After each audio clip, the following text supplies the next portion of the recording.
காலையில எழுந்த உடனே ஹெல்த்தியா ஒரு 8 வகையான பிரேக்ஃபாஸ்ட் சொல்றேன், கேட்டுக்கங்க. ஏன்னா இந்த பிரேக்ஃபாஸ்ட் சிட்டி சைட்ல எல்லாம் நிறைய பேர் ஃபாலோ பண்ணது கிடையாது. அதுவும் இந்த 8 டைப்ஸ் ஃபாலோ பண்ணீங்கன்னா உங்க குழந்தைங்க ஹெல்த்தி ஆகிறது மட்டும் இல்ல, நல்லா குண்டாவும் இருப்பாங்க. சோ கேட்டுக்கங்க என்னென்ன அப்படின்னு சொல்லிட்டு. முதல்ல ராகி களி. இது வந்து காமனா நம்ம தமிழ்நாட்டுல செஞ்சு வரதுதான். இது கூட நீங்க சண்டே மார்னிங் நல்ல நாட்டுக்கோழி வந்து வச்சு அது கூட எடுத்துக்கிட்டீங்கன்னா செம்ம சூப்பரா இருக்குங்க. அடுத்ததா கோதுமை களி. கோதுமை களி கூட நல்ல காரமா மீன் குழம்பு வச்சு சாப்பிட்டு பாருங்க, நல்லா இருக்கும். அடுத்ததா உளுந்தங்களி. உளுந்தங்களிக்கு நீங்க சைடிஸ் எல்லாம் எதுவுமே தேவை கிடையாது. அதுலயே நம்ம வந்து நாட்டு சக்கரை போட்டிருப்போம். கூட நல்லா நெய்ய மேலாப்புல ஊத்தி சாப்பிட்டோம்னாலே செம்மையா இருக்கும். அப்புறமா வெந்தய களி. வெந்தய களிக்கு கொஞ்சம் கசப்பு சம்டைம் இருக்கும். அதனால வந்து கொஞ்சமா புளி சேர்த்த மாதிரி கார சட்னி ஏதாவது வச்சுக்கிட்டீங்க அப்படின்னாலும், இல்ல துவையல் மாதிரி ஏதாவது வச்சுக்கிட்டீங்கனாலும் ரொம்பவே ஹெல்த்தியா இருக்கும். அதுக்கு அடுத்ததா நீங்க வந்து நிறைய டைப்ஸ் இருக்குங்க. அரிசி மாவு களி. அடுத்ததா பாத்தீங்கன்னா மோர்களி. இது வந்து சாப்பிடறதுக்கு ரொம்பவே டேஸ்டா இருக்கும். அதுவும் ஸ்பெஷலா இந்த மோர்களி வந்து நீங்க பாத்தீங்கன்னா ஒரு 6 months பேபில இருந்து கூட ட்ரை பண்ணலாம். காரம் மட்டும் கொஞ்சம் கம்மியா கொடுத்துக்கங்க. அதுக்கு அடுத்ததா சாமை களி. இது எல்லாமே ட்ரை பண்ணி பாருங்க.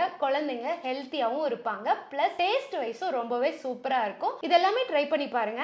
வேற ட்ரெடிஷனலா இந்த மாதிரி ஹெல்த்தியான பிரேக்ஃபாஸ்ட் எல்லாம் ட்ரை பண்ணிட்டு எப்படி இருக்குன்னு சொல்லுங்க. அதே போல நீங்க என்ன களி எல்லாம் இது வரைக்கும் சாப்பிட்டு இருக்கீங்க அப்படின்றது கமெண்ட்ல போடுங்க. தேங்க்யூ.